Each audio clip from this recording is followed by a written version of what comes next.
buenas tardes, bienvenidos. Empezamos una nueva emisión de Los Siete Locos. Montón de temas tenemos en el programa. Vamos a hablar un poco de cine, de libros, por supuesto, y empezamos con un autor que nos visita regularmente. Cada vez que sale un libro lo invitamos al programa, pero ahora ha salido un libro que es especialmente importante. Son sus cuentos reunidos, tantos años de trabajo. Es un escritor consagrado argentino. Y bueno, vamos a empezar el programa charlando con él. Ahí lo presentamos. Guillermo Sacomano nació en Buenos Aires en 1948. Escritor, es autor entre otros títulos de Prohibido escupir sangre, Bajo bandera, El buen dolor, Cámara Gesell y Antonio. Cuentos reunidos es su último libro publicado. Bueno, acá lo tengo, Cuentos reunidos de Guillermo Sacomano. Reunidos no quiere decir completos. No, ¿sí? No. Esto fue un rastrillaje que hicimos junto con Paula Pérez Alonso, escritora y editora. Cuando se tomó la decisión entre Planeta y yo de publicar Los Reunidos, llegamos a la conclusión de que todo era imposible en un libro porque era mucho material. Entonces decidimos hacer esto, que es no una antología, pero una selección bastante exhaustiva de todo lo que vengo publicando en cuentos desde los 80 hasta ahora. Desde los 80 hasta ahora, pero todos los libros aparecen, todos los libros de cuentos están todos. Claro, están todos. Hay cuentos que se seleccionaron, pero los libros están todos. Los libros están todos. Situación de peligro primero, sí. El que a mí me parece importante es La indiferencia del mundo, que es un libro que circuló poco, salió en una editorial chica, en Ediciones Alfonsina. ¿Ediciones Alfonsina? Sí, Ediciones Alfonsina, que es la editorial de mi amigo el librero Pepe Rosa, uno de mis amigos más antiguos que tiene librería en Villa Gesell. Ah, mira. Que venía de la librería de las Luces en ese momento.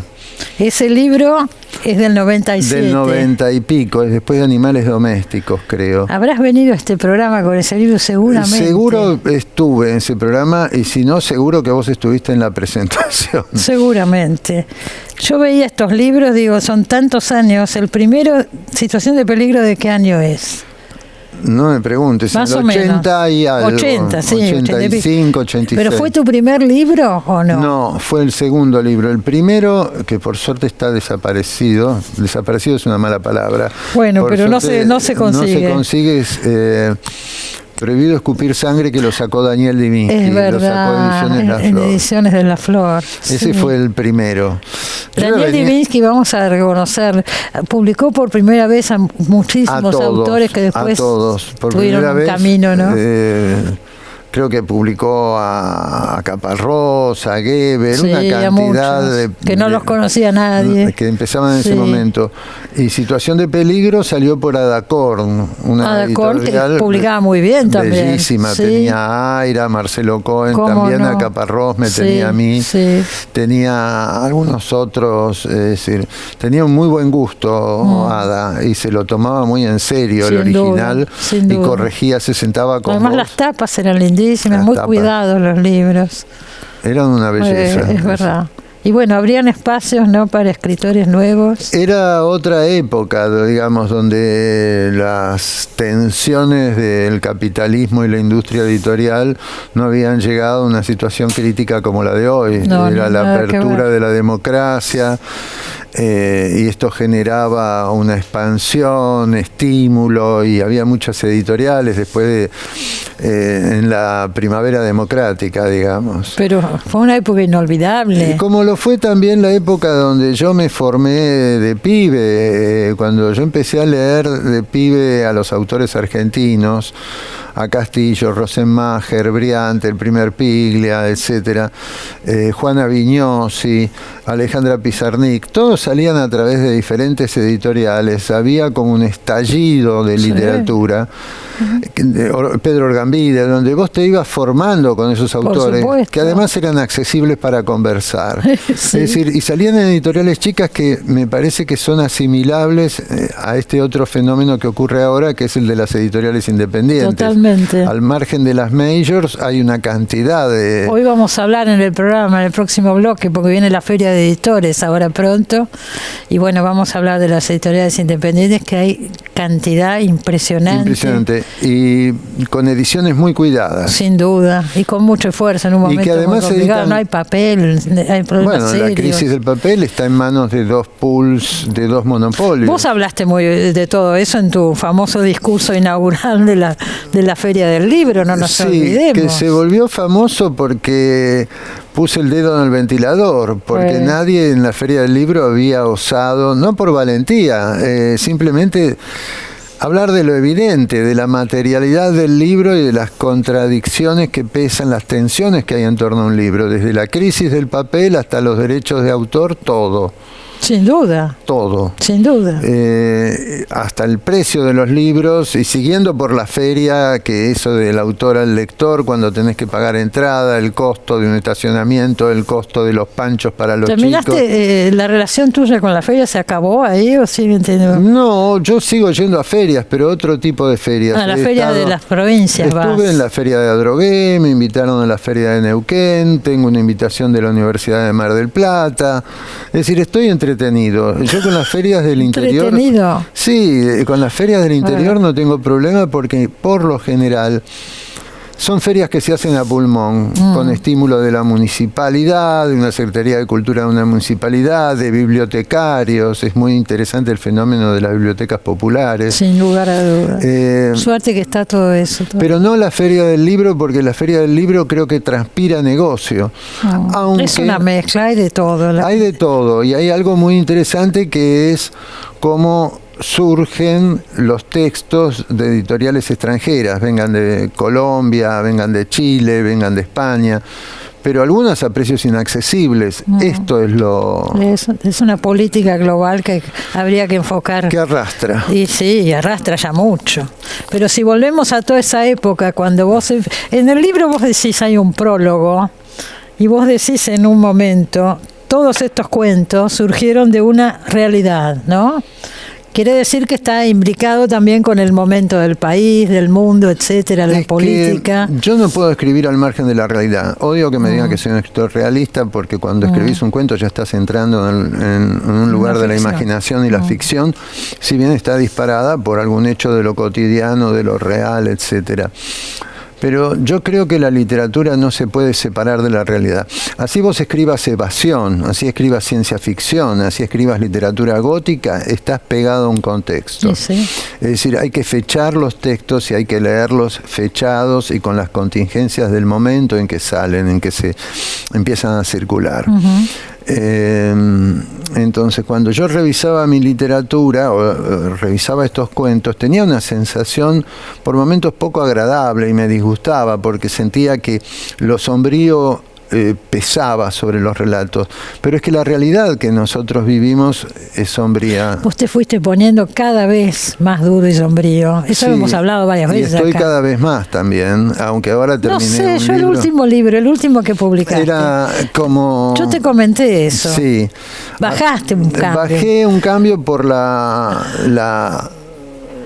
por el lado de la poetización. Tal vez ese libro es un poco más lírico. Sí. Igual hay algunos cuentos como de los primeros que hablan del dinero, de la relación con el dinero, que es algo que se elude en nuestra literatura. El trabajo y el dinero están como elididos. Bueno, también hablaste de eso en la Feria del Libro, pero tengo entendido, vamos a decir una cosa importante, que a partir de tu discurso, los autores que siguieron cobraron todos por el discurso inaugural de la feria. Martín Coan lo dijo. Martín Coan lo dijo, Canela, que también inauguró la feria infantil hace poquito, también cobró, o sea, abriste un camino ahí. Yo creo que fue un camino indirectamente gremial. Está bien, pero de derecho de autor. Es decir, como no se puede escindir el trabajo intelectual. Es decir, como si el trabajo intelectual dispusiera de un aura, de intangible, que la realidad no lo complicado. toca. Mira, acá tengo el libro Escritor Profesional de Edgardo Scott. Lo tengo acá arriba porque va a venir en el próximo bloque. Y él habla un poco de eso, no tan a favor en ciertos casos. Es complicado el tema. Lástima que no van a debatir porque está en otro bloque. Pero No, pero me interesaría, porque bueno, yo leo, acá está este sigo libro. artículos de Edgardo Sí. Scott, lo tengo leído. Eh, Me parece muy interesante lo que hace. Bueno, daría para hablar un rato, pero no quiero hacerlo ahora Cuando porque va a guste. venir Edgardo Scott en el siguiente bloque.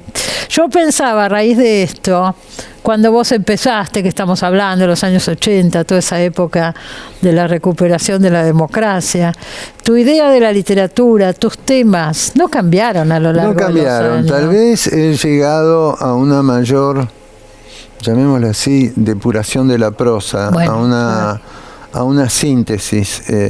Mi manera se volvió más cortante, más cruda. Es decir, yo coincido en ese sentido con Raymond Carver de si un texto, una historia se puede contar en 10 palabras, ¿para qué usar 11? ¿No?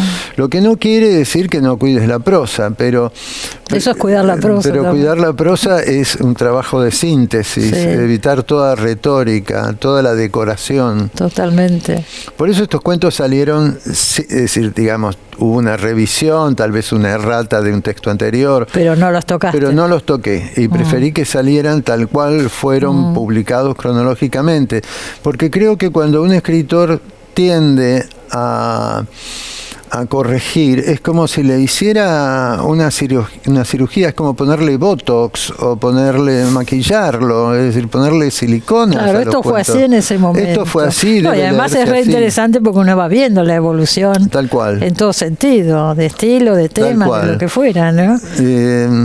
Me parece que sí. Está Bajo Bandera, que se filmó, me acuerdo que la filmó Yusid. Sí, y Bajo Bandera fue un pequeño aporte en la causa Carrasco, si queremos Sí. llamarlo así, porque contribuyó al fin a la disolución del servicio militar obligatorio en Exactamente. aquel momento. Y sí, claro. Me acuerdo, me convocaron los militares del CEMIDA, que eran el Centro de Militares por la Democracia, donde estaba Cesio y había otros que ahora no me acuerdo el nombre. Sí, Y, recuerdo ese también grupo, sí. me había convocado el FOSMO, que era el Frente de Oposición al Servicio Militar Obligatorio, integrado por padres que se rebelaban y se oponían a que sus hijos fueran enviados al ejército.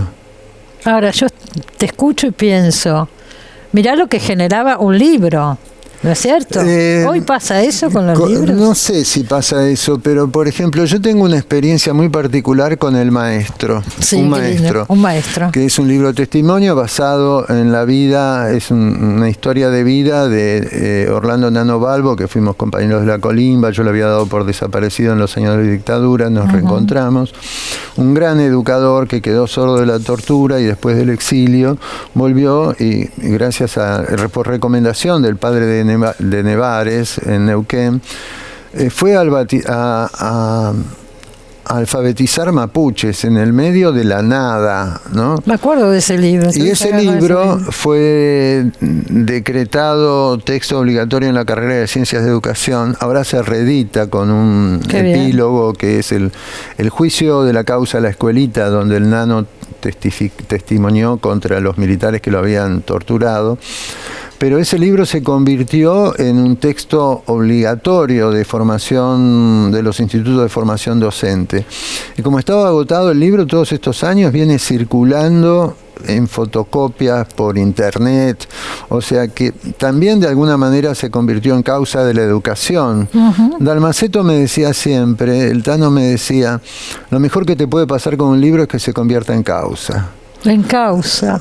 Claro. ¿Qué te parece? Y me parece pero no que pasa muy seguido. No pasa. A mí me pasó 2 veces. Esas 2 veces que estamos hablando con el libro de Nano. Con temas no menores. Y no menores, y Bajo Bandera. Uno contra el autoritarismo y el fascismo, y el otro por la educación popular. Es notable lo que estás diciendo. Yo te estoy tratando de pensar, no hay muchos casos. No creo. No. Pero esto, a ver, no fue deliberado. No, bueno, pero se dio, digo. Hay una respuesta social que yo no sé hoy si la tiene. Que me parece lo más interesante es cuando el libro va en busca de algo y consigue esos lectores. Pero inmoviliza hasta sí, tener una... el fenómeno te supera. Yo claro, por supuesto que te supera. No me animo... Claro, además no escribiste para eso, vos hiciste literatura. No, a mí me pareció que eran historias que valían la pena ser contadas. Seguro. Porque si... Con la literatura pasa esto, con la escritura, que uno escribe en búsqueda de la belleza y de una verdad que hay ahí. Y si no escribís en el momento, se te pierde, se difuma. Entonces, creo que esto se nota más en la poesía que... Pero el cuento te permite También. eso, te permite entrar, salir, Sí. es otro tempo distinto al de la novela, Claro. que es un tempo mayor, más lento. Si bien yo he escrito novela... Acá estás movilizado, emocionado por algo y lo largas. Y lo largas, sí. Sí, es así. Claro. Yo empecé a revolver cajones, porque pensaba un libro así, yo me acuerdo cuando salían los cuentos completos en esta misma editorial de Saer, digo, es medio consagratorio, ¿no? Sí. Un libro como Da un este. poco Entonces de- encontré unas fotos y quiero recordar estos momentos. Lo podés ver ahí, parecería, ¿no? Bueno, acá es en un viaje a Suecia, a Estocolmo. Annette Kullenberg, Annie Shua, Alicia Stenberg, Cristina Mucci. Y esa señora, no sé, se coló en la foto. ¿Será una sueca? Sería de la universidad sueca. Y allá Bueno, estoy. nada, quería recordar momentos, ¿no? De estos años. Esto fue en los ¿Qué años año estuvimos? 90, ¿En qué año mediados de los estuvimos? 90. ¿En qué año estuvimos? Estábamos allá cuando fue la reelección de Menem. Ahí me acuerdo perfecto, porque la comentamos, estábamos viviendo. Pero la invitación no tuvo que ver con el oficialismo. No, la invitación vino por el Suecia. lado de Suecia, por la periodista Annette Kullenberg, que está ahí en la foto, que era una periodista importante sueca, y ella organizó Que este había estado, viaje. que vino al país para entrevistar a madres y abuelas. Ah, no me acordaba exactamente porque vivió unos años acá. Bueno, y ahí estábamos, o sea que esto fue a mediados de los 90. Y recordamos a Alicia Stenberg, ¿no? Que es una gran escritora. ¿Qué te digo. parece? Músicos y relojeros. Hoy se recuerda poco a tantos otros. Hoy no solo se recuerda poco, sino que ocurre un fenómeno que a mí me parece miserable, que determinados autores desaparecen de las librerías. Totalmente. No encontrás a veces libros de Andrés Rivera, no encontrás libros de Brizuela. Leopoldo murió hace pocos años. 2 o 3, ¿no es Y cierto? dejó una obra muy interesante. Yo la vez pasada escribí un artículo sobre los que llegaron más lejos o los que vamos más lejos. Una gran novela de... Tiene grandes Leopoldo. libros, además es una persona muy valiosa. Un tipo muy... Y Rivera es un escritor impresionante. Y son los maestros. Y de golpe... Mirá quién está ahí. Mirá esa foto ahora. A Briante, Miguel Briante. Briante, Silvia Iparraguirre. Ana María Yuba nuevamente. Yo estoy ahí en la punta. Silvio Fabricant. Sí, esta foto me la mandó Silvia Iparraguirre. Revolviendo papeles la encontró. Y dije, vamos, mirá la cara de Sacomano. Yo no recuerdo qué reunión era esta. Debe haber sido en los 80. ¿En la casa de Ani? No sé. Y Silvia tampoco se acuerda dónde estábamos, pero acá está esa Hermosa foto. foto. Y además Miguel con esos Bueno, ojos ahí de está asombro. Miguel Briante, otro que tampoco se recuerda demasiado. Algún libro hay de Briante circulando, me parece, por una editorial chica. Creo que 1000 Botellas ha publicado. Sí. A Briante con prólogo de Juan Forn. Sí, no hace tanto, pero tampoco demasiado, digo. No. No. Y traje otra foto más de un momento feliz que compartimos, porque a mí me tocó dártelo. Ahí estás recibiendo el Conex. Junto a Cristina Mucci. Sí, no, yo estoy ahí, a mí me tocó darte la estatua, me acuerdo, el premio, no sé qué es, el trofeo. Mucci junto al laureado. Junto al laureado, como jurado, yo era jurado. Bueno, por lo que veo ahí arriba, 2014 pasó esto. Yo sé que yo me olvido de las fechas y tengo así resistencia inclusive a volver sobre mis libros. Lo que me planteó este libro, ni te cuento. ¿Te costó hacer esto? Me costó mucho. No la selección, sino volverte a leer. Y de golpe pensar, pero antes yo escribía mejor. Es decir, nunca volveré a contar esta historia. También te pasa... pensar esto no era así, yo lo tendría que haber corregido. Claro, Entonces, pero no tocaste nada. No, porque es hacer mula. No sé si es hacer mula o qué, pero bueno, qué sé yo. No quisiste tocarlos. No, me pareció que era mucho más auténtico y coherente con lo que uno había había hecho. Yo me confundí porque en la foto esa que estaba Briante, viste que uno por ahí distorsiona. Yo pensé que estaba Dalmaceto también, pero no estaba Dalmaceto en esa foto. No sé si no hay otra, porque me mandó varias Silvia Ibarraguirre, que tengo que mirar, porque en una me parece que está Dalmaceto. Vos hablabas de este maestro que escribiste un libro, también escribiste un libro sobre Dalmaceto. Escribí un libro sobre Dalmaceto, que se llama Antonio. Que fue para mí un hermano mayor, un otro maestro que hoy no recuerda mucho nadie, ¿no? Nadie recuerda. Son grandes escritores que estamos diciendo, Alicia Steinberg. Con grandes prosas. Sí, grandes prosas. Y distintas. Había una variedad de discurso, de registros. Además es toda una generación, ¿no? Y a mí me tocó ser bisagra entre esa generación y los que vinieron después. Sí.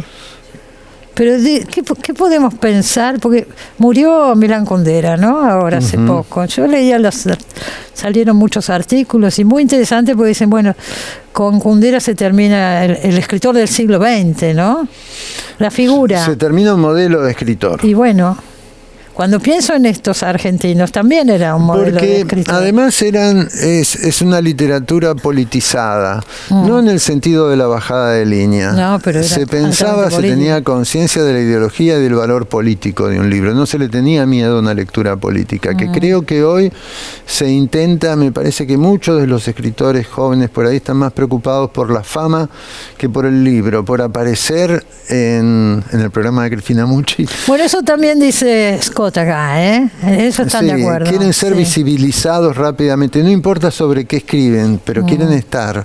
Sí. Y quieren estar a partir del tema, no de la escritura. Es como si hubiera una importancia en el tema. Me torcí un tobillo y con esto voy a escribir una novela del yo.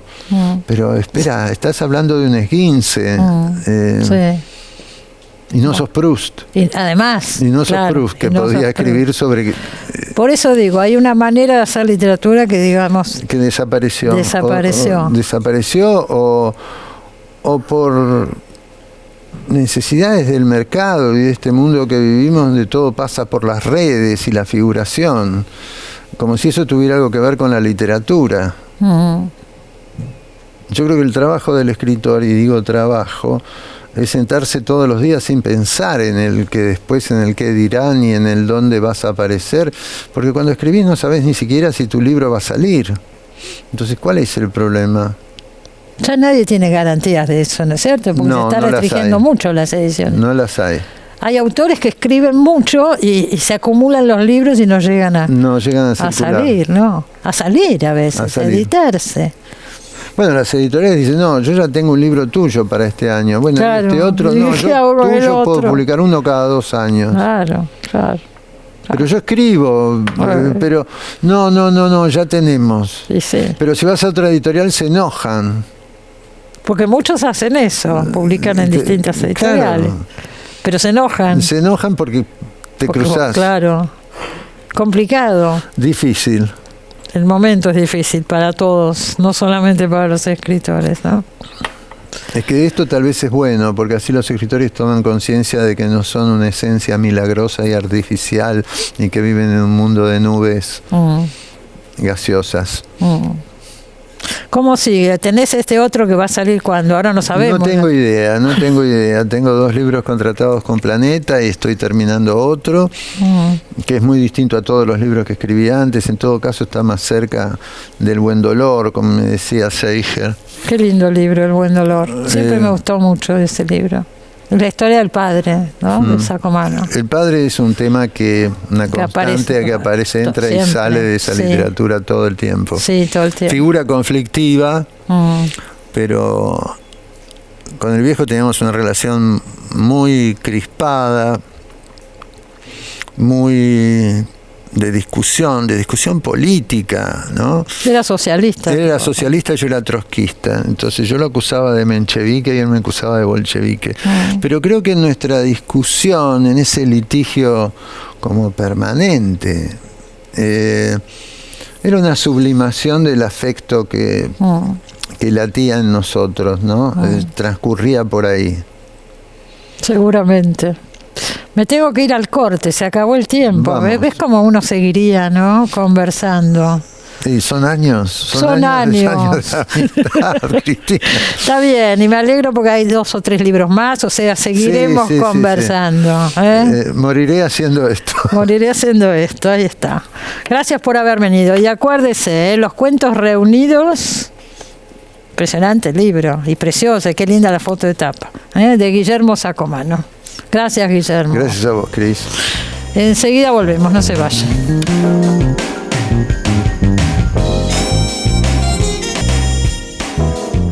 Bueno, esta semana que empieza ahora, empieza la Feria de Editores, La Feria de Editores, el jueves empieza. ¿Es la número cuánto? ¿Cuántos años hace, Víctor, que están con la Feria de Editores? Esta es la número 12. Y 12 hace años. 11 años que estamos. Ay. Hubo un año que hicimos 2 veces.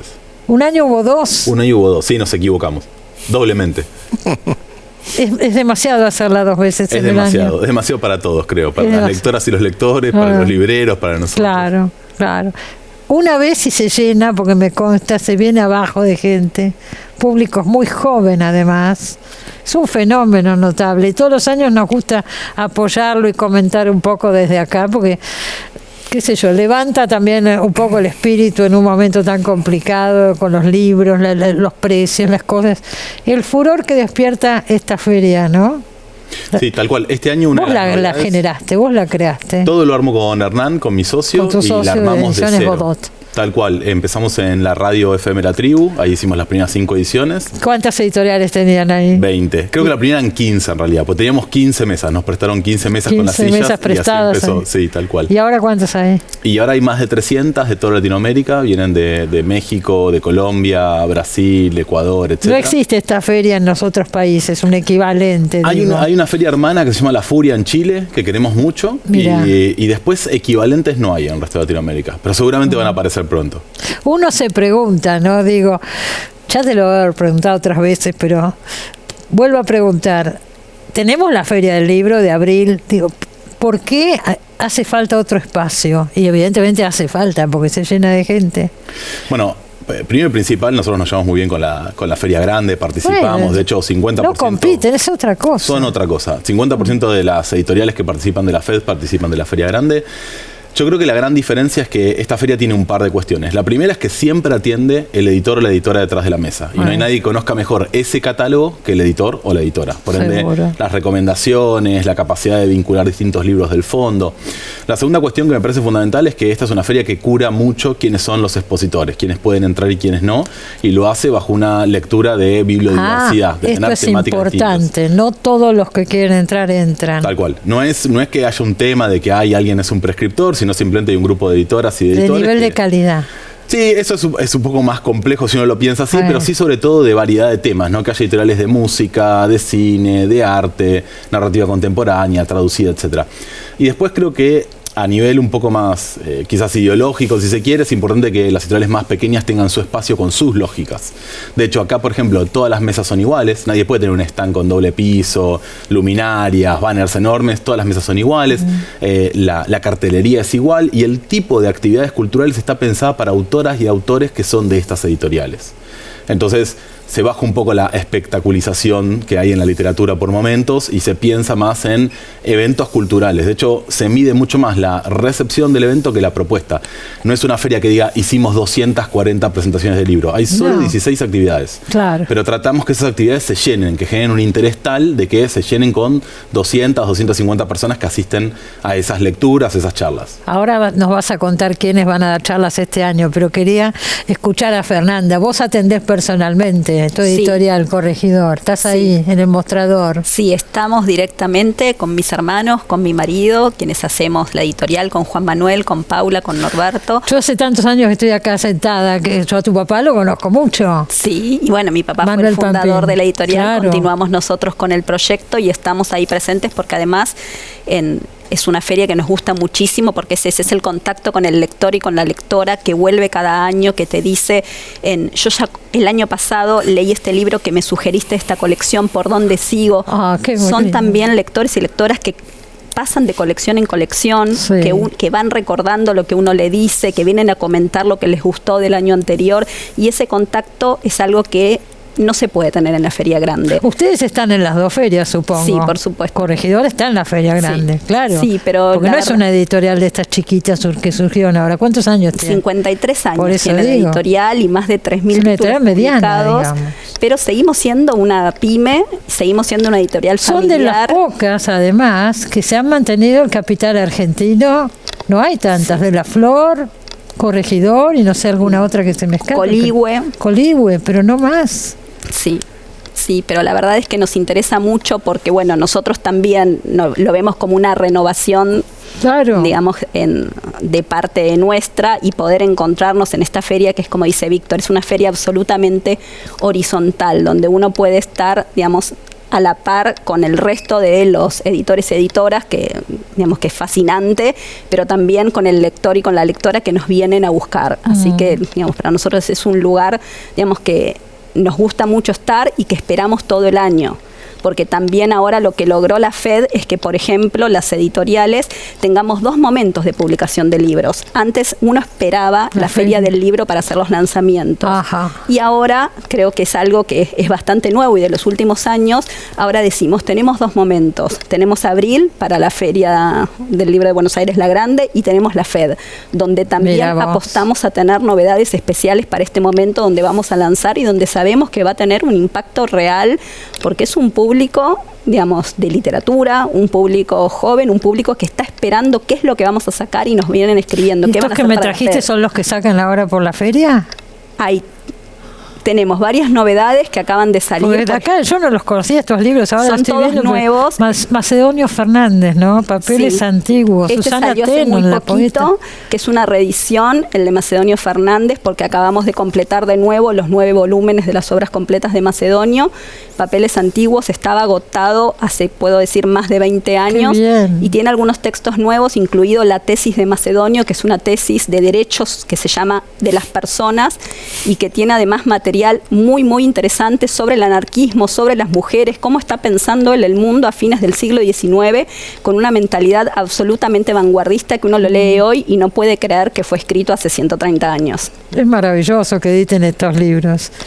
Y son tiradas, los compra, hay un público interesado. A mí me levanta el espíritu, por eso digo, claro. Hay un público interesado, se compra, digamos, lentamente. Digamos, hicimos una tirada de, si quieren saber, de 1000 ejemplares. Pues es un montón, ¿no? Ya a esta altura 1000 ejemplares ahora es un montón. Que va a estar vendiéndose a lo largo del tiempo. Macedonio se lee por goteo.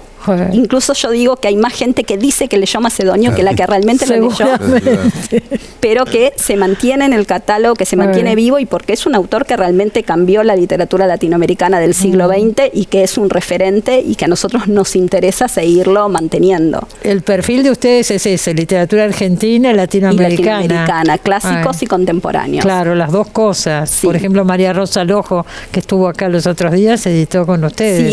Sí, nosotros le habíamos publicado varios libros de ensayos y lo que hicieron ahí es el primer volumen de cuentos, el primer libro de ficción que ella trajo a Corregidor. Muy bien. Y Edgardo Scott, que lo tenemos por acá, ustedes saben que vive en Francia, ¿vino por la Feria de Editores o...? No, todavía no vengo por la Feria de Editores, pero siempre es una alegría. Deberías. Siempre hablarlo con el editor. Siempre es una alegría que pueda venir para esta fecha, porque vos sabés que en Europa, en Francia, son las vacaciones de verano, como para nosotros enero y febrero. Entonces siempre venimos para esta fecha por la visita anual, digamos, familiar. Y justo está la FED. Eso sí, siempre tratan de que las agendas coordinen para poder estar en la FED. Y tenés un libro nuevo también.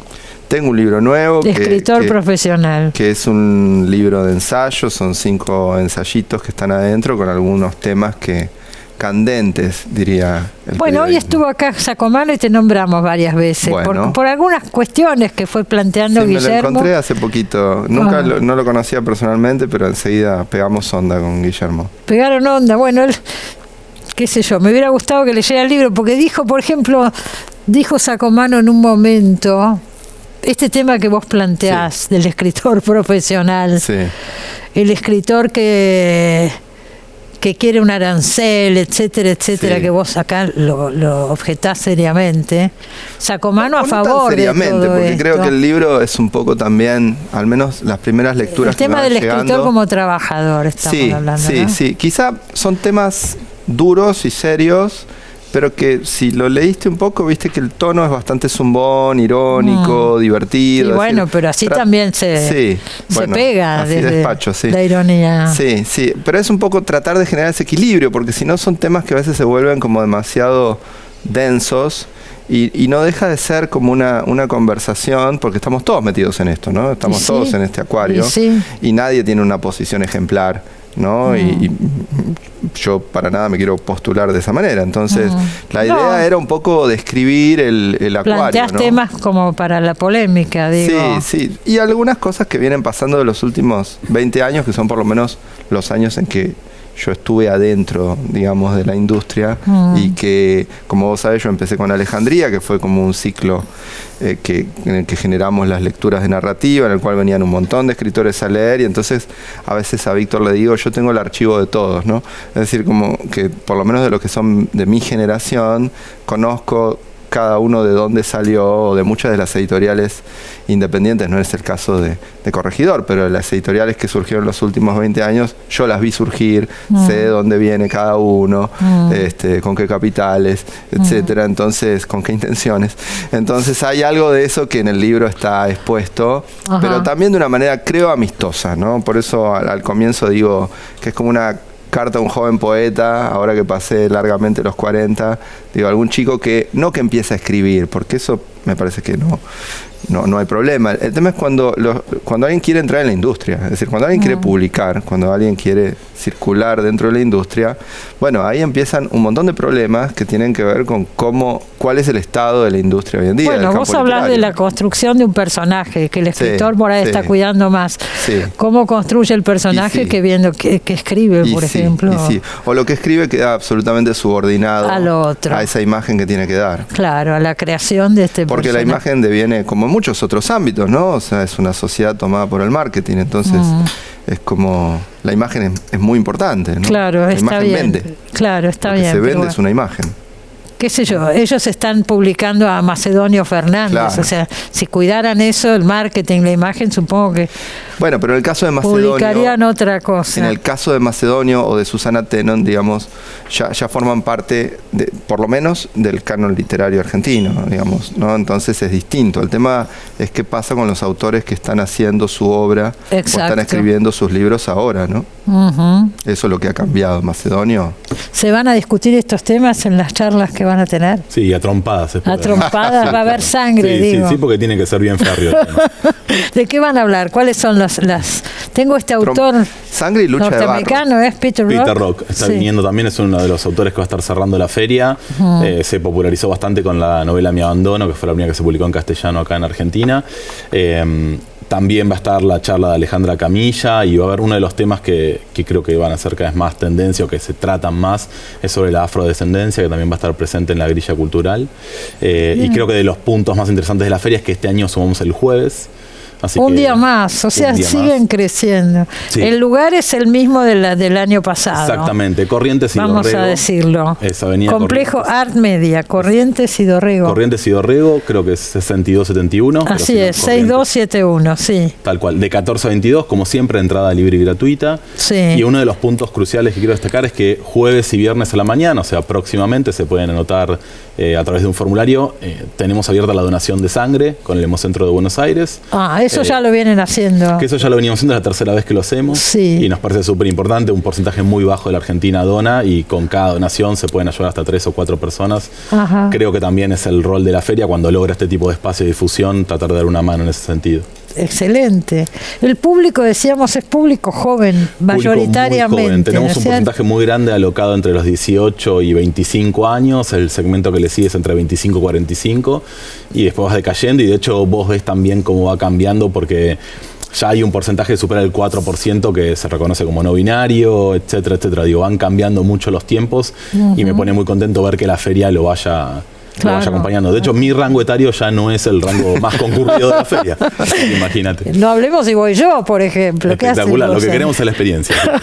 Escúchame, ¿cuánta gente va? Por ejemplo, el año pasado, ¿cuánta gente El año pasado fue? fueron más de 18.000 personas. 18.000. Un detalle muy importante es que se genera una cola de espera. Este año preparamos entre las sorpresas, va a haber café de especialidad que vamos a repartir gratis en los horarios pico.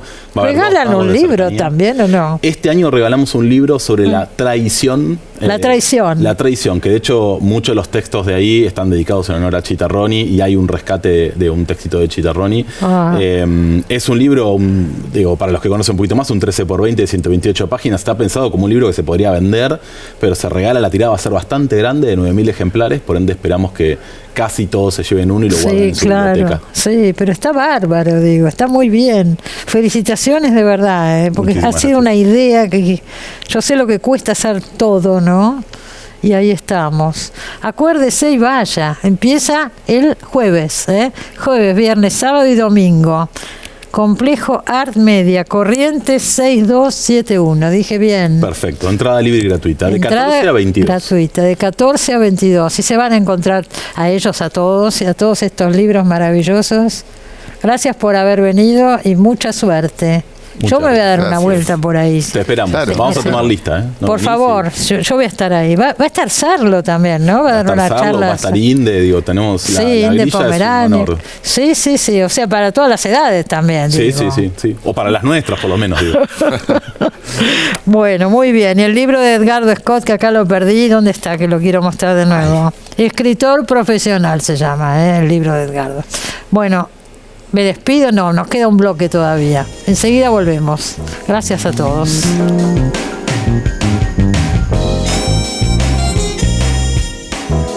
Bueno, último bloque del programa. Vamos a hablar un poco de cine. Ahora está Pablo De Vita con nosotros. Bienvenido, Pablo. Cristina, ¿cómo estás? Qué gusto verte. Tanto tiempo que no venía al piso.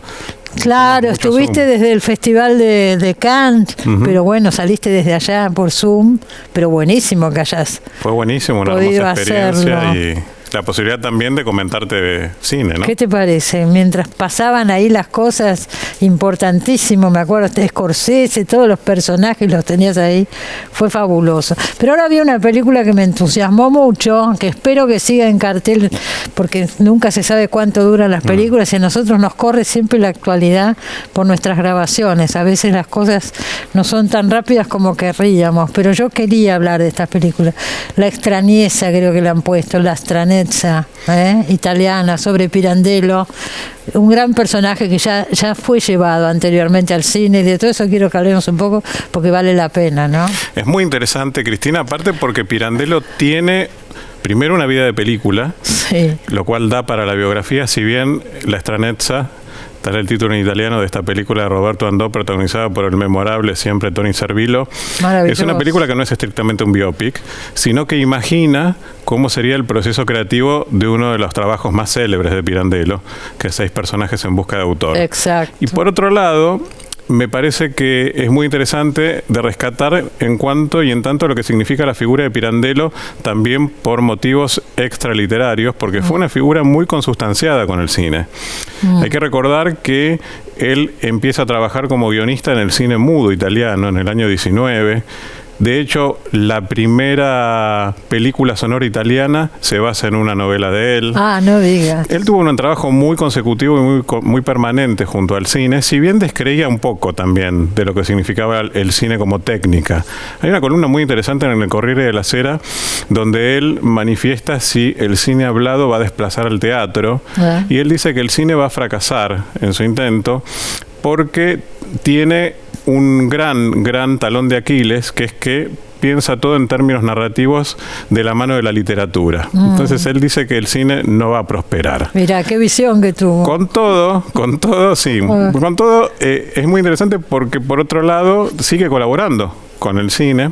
Muchas películas son llevadas a cabo a partir de relatos suyos, pero particularmente todo esto tiene una explosión cuando Francia se concentra en la figura de Pirandello. Se adaptan 2 veces el difunto Matías Pascal, la primera por Marcel Hervier y la segunda por un director que después va a tener mucha conexión con la Argentina, que fue Pierre Chenal. Pierre Chenal fue un director franco-belga emigrado al país por la Segunda Guerra Mundial y que tuvo acá un desarrollo con policiales extraordinarios. Todo un hombre, Se abre el abismo, El muerto falta la cita, títulos claves de una etapa de la época de oro del cine argentino que fueron realizados por Pierre Chenal y con quien también trabajó Pirandello, no de ilusión sino el real. El de ilusión se puede ver, como bien señalabas, en La extrañeza, la película protagonizada por Tony Servillo y dirigida por Roberto Andó, que es un dúo que trabajan habitualmente en la pantalla grande desde hace muchísimos años. Desde hace muchísimos años, pero no era tan conocido. Tony Servillo sí lo conocemos de grandes papeles, ¿no es cierto? El otro, el dúo, que ahí aparecen en el afiche atrás, que son estos dos sepultureros que son artistas vocacionales, es maravilloso. Por lo que leí, son muy conocidos en Italia. Es un dúo cómico. Es un dúo cómico, el de Ficarra y Picone, que son ¿Cómo se llama? Ficarra y Picone. Son lo más destacado. Ahí está, sí. Son lo más ahí está. Sí, estamos viendo el afiche. Son lo más destacado del universo cómico de Italia de los últimos 30 años. Y de hecho, es muy interesante porque cada vez que han hecho ellos una película ha llegado a estar en los primeros puestos de taquilla. ¿Sí? Y por ejemplo, La extrañeza, retorno de Pirandello, que fue un nombre importantísimo y muy popular en Italia. Sin duda. Bueno, eso se muestra en la película. Volvió a los primeros planos gracias a esta película. Fue la película más vista en Italia en 2022, superando a todos los tanques de Hollywood, a todos los Batman, a todos los Hombre Araña, a todo. Se impuso esta película de Roberto Andó, protagonizada por Tony Servillo y dúo de cómicos tan exitoso. Y acá va como un poco con las generales de la ley. Está muy, muy difícil el panorama para el cine europeo en la Argentina y para el cine de autor en la Argentina. Está muy complicado. Pero con todo, es una película que, según entiendo, en términos de taquilla, se defendió bastante bien porque, bueno, no deja de ser algo muy atractivo como reflejo de lo que fue Pirandello en su trayectoria y como proceso creativo. Es una gran película. Una gran película. Yo me acordaba de Caos de los hermanos Taviani, que también adapta varios cuentos de Pirandello y tiene la última parte, un epílogo. ¿Vos te acordás? Muy bien, son 4 cuentos. 4 cuentos que devienen de un libro de Pirandello de los años 20 y que adapta, digamos, todo el trabajo que hace Pirandello en el foco sobre el ambiente rural italiano y sobre las tradiciones, tanto sobrenaturales como contextuales y sociales. Y el último, el epílogo, donde Homero Antonuti, que también personaliza a Pirandello fantásticamente, como lo hace también Tony Servillo en esta película. Realmente hay que destacar, creo yo, el trabajo de Tony Servillo, porque Tony Servillo ha hecho de Silvio Berlusconi, ha hecho de Giulio Andreotti en Il Divo, la película de Paolo Sorrentino, que es otro de los directores que tanto lo ha convocado. Él ha construido su trabajo en base también a la realización conjunta con 3 directores, Mario Martone, Paolo Sorrentino, que recién lo nombré, y también Roberto Andó, que lo ha convocado también consecutivamente con otros trabajos, siendo esta, creo yo, la película más importante dentro de la trayectoria de Roberto Andó. Acá se conocieron 2 o 3, se conoció La confesión, donde Tony Servillo precisamente personifica un monje en el ambiente del G8. No, Viva la libertad, que es también una mirada a la política de dos hermanos. Tony Servillo compone 2 papeles. Y El manuscrito del príncipe, una película de los 90, donde también estaba presente este gran actor italiano, que creo que es el nombre más característico de los últimos 20 años del cine italiano y más conocido internacionalmente, junto a Luigi Locasio o, por ejemplo, Alessandro Gassman. Pero Tony Servillo es un actor con grandes matices. Y esta película tiene la ambientación de época, la iluminación, tiene muchos factores que es muy atractiva, de verdad. Sí, está rodada en el sur de Italia. Claro, bueno, Sicilia. Está en Sicilia, tiene el disparador de la realidad de un hecho histórico, que es el viaje que emprende Pirandello para homenajear a un colega en el sur de Italia. Eso es cierto. Eso es cierto. Y a partir de ahí comienza el universo de fantasía, donde justamente la película se interroga sobre el proceso creativo e imagina una posibilidad mediante la cual Pirandello creó 6 personajes en busca de autor. Exactamente. Y a partir de ahí también introduce este dúo de cómicos tan célebres de la escena italiana y que están realmente fenomenales en la película. Excelente película. Si puede, vaya a verla. Si sigue en estos días y si no, irá a alguna plataforma, supongo. Sí, quiero destacar siempre la defensa al cine porque es una película que bien vale verse en una sala de cine. No hay duda. Tiene un trabajo de fotografía extraordinario, sí. La ambientación como señalabas. Totalmente. Y aparte, si no hay otro remedio, ver de manera, digamos, gigante ese colosal, ya de por sí gigante, Tony Servillo en uno de sus grandes trabajos. Sin duda, todo está muy bien. Y Caos, bueno, no sé si Caos está en alguna plataforma, la de los Taviani. No, la verdad que no lo sé, pero es otra de las fijarse. Películas que bien valen recordar, sobre todo en los años 80, en los cuales Pirandello volvió a la pantalla grande de la mano del cine italiano. Bueno, hay una versión también del difunto Matías Pascal de Mario Monicelli con Marcello Mastroianni, que también fue memorable. Mirá todo lo que ha generado. Y ¿no? sí, claro, Marco Bellocchio también hizo Enrique IV en su momento. También, digamos, una mirada a los matices de la creación consustanciado en la memoria de Pirandello. Digo, hay como un universo en el cual Pirandello, que estuvo 2 veces en la Argentina, cosa que se olvidó muchísimo, pero que acá también, digamos, en su momento tuvo un lugar de expectación de lo popular muy grande que le permitió viajar 2 veces a nuestro país como una figura comparable a un rockstar hoy. ¿Qué año fue, te acordás? La última fue, si no me equivoco, hace 90 años. Ajá. Y después había venido unos años antes a presentar obras suyas. La primera una gira teatral y la segunda había sido el estreno de una obra en Buenos Aires.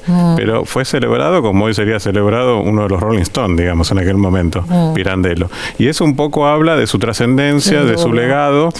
También habla de la figura del autor teatral y del escritor, sobre todo en un momento en el cual me parece que era bisagra. Pirandello, recordemos también una nota amarga que se deslumbra tempranamente con el fascismo, después él también va a descreer de esto. Pero eso quedó. Pero eso quedó también como una marca muy, muy dura en su biografía. Si bien él luego se separa del fascismo y pasa a ser vigilado por el fascismo. La policía secreta lo vigila en la puerta de la casa. Pero hay un primer momento de fascinación por el lugar que le da Mussolini como el gran autor de Italia. Y bueno, el ego tenemos todos y en este caso no es el único caso, ha sucedido con muchos, ¿no es cierto? Es verdad.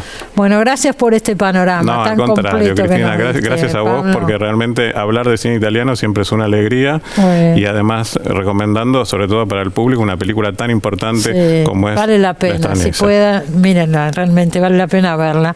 Bueno, me tengo que ir, se terminó el programa. Nos vemos como siempre el sábado que viene en Los 7 Locos. Buena semana para todos. Chao.